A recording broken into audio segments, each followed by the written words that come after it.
थोड्या दिवसात कळेल त्यांचं काय होतं त्या. मला या प्रवृत्तीचं कळत नाही की ज्या पद्धतीने तुम्ही राजकारण करतायत, अरे ती प्रवृत्ती जिल्हावासियांना नकोय.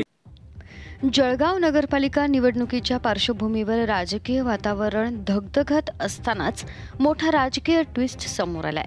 शिवसेना पक्षाचे माजी खासदार उन्मेष पाटील यांच्यावर दाखल करण्यात आलेला गुन्हा आणि त्यानंतरची अटक प्रक्रिया या सर्वांचा फायदा भाजपला होईल असा अंदाज व्यक्त केला जात होता. पण अगदी निवडणुकीच्या तोंडावरच भाजपचा हा डाव उलटलाय. देवगिरी नागरी सहकारी बँकेकडून घेतलेल्या 15 कोटींच्या कर्जातील अनियमिततेच्या आरोपावरून पाटील यांच्यावर गुन्हा दाखल झाला. पोलिसांनी अटकेसाठी हालचाली सुरू केल्या, नोटीसही बजावली. मात्र राजकीय पातळीवर हा मुद्दा चांगलाच तापला. उन्मेष पाटील यांच्या वतीनं ॲडव्होकेट वसंत डाके यांनी न्यायालयात हा गुन्हा राजकीय हेतूनं दाखल झाला असल्याचा दावा करत आरोप फेटाळले. शुक्रवारी जळगाव जिल्हा न्यायालयानं 50,000च्या जात मुलुचक्यावर अटकपूर्व जामीन मंजूर करत पाटील यांना मोठा दिलासा दिला. पाटील यांचा कर्ज प्रकरणाशी थेट संबंध नाही हे न्यायालयानं मान्य केलं. या निर्णयानंतर राजकीय समीकरणानं पूर्णपणे पलटी झाली. आता उन्मेष पाटील पुन्हा मुक्तपणे मैदानात उतरले असून भाजपला थेट आव्हान देण्यासाठी ते तयार झालेत.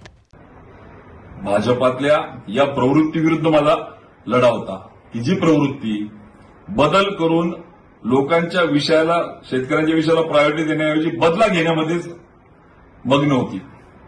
मग याला गाडा, नाथाऊला गाडा, मागच्या सुरेशदादाला गाडा, जसं मागच्या संजय राऊत असतील. आणि म्हणून मी भाजपाच्या खासदारकीचा राजीनामा देत मी भाजपा सोडून स्वाभिमानाच्या लढाईमध्ये आणि विचाराने त्या ठिकाणी सज्ज झालो. कल्पना होती जसं संजय राऊत साहेबांना, अनिल देशमुख साहेबांना, एकनाथराव खडसेंना, सुरेशदादांना ज्या पद्धतीने गोवण्यात आलं मलाही गोवतील, पण माझ्या मनाची पूर्ण तयारी होती. आणि मला एक अजून विशेष वाटतं, मी त्या ठिकाणी अनेक महिन्यापासून काम करत असताना गुन्हा दाखल नाही होत, तक्रार नाही येत.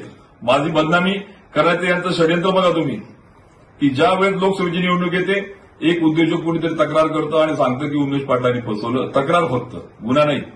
प्रत्यक्षात त्या उद्योजकाकडे माझे पैसे आणि बदनामी माझी. आता निवडणूक येते नगरपालिकेची आणि लगेच माझ्यावर गुन्हा.